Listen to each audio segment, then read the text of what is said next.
Mexico City, 54 years after it was sold by looters, an ancient my pictographic text was judged authentic by scholars Thursday. Mexico's National Institute of History and Anthropology said the calendar style text was made between 1021 and 1154 AD and is the oldest known pre-Hispanic document. The 10 surviving pages of the three-bark-folding book will now be known as the Mexico My Codex. It had been known as the Growler Codex. It may have originally had 20 pages, but some were lost after centuries in a cave in southern Chiapas state. It contains a series of observations and predictions related to the astral movement of Venus.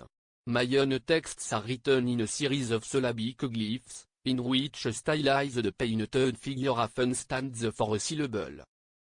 A Mexican collector bought it in 1964, and it was first exhibited at the Growler Club in New York in 1971.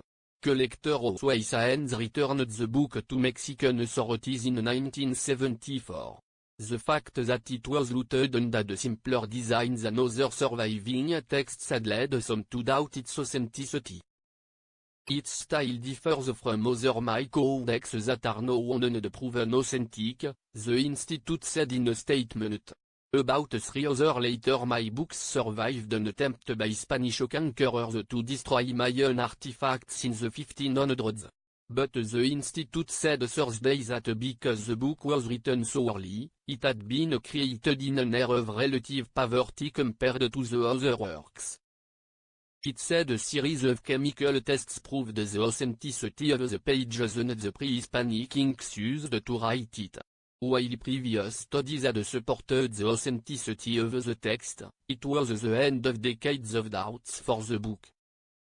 For a long time, critics of the Codex said the style wasn't Mayan and that it was the ugliest of them in terms of figures and color, said Institute researcher Sophie Martinez del Campo. But the austerity of the work is explained by its epoch, when things are scarce one uses what one has at hand.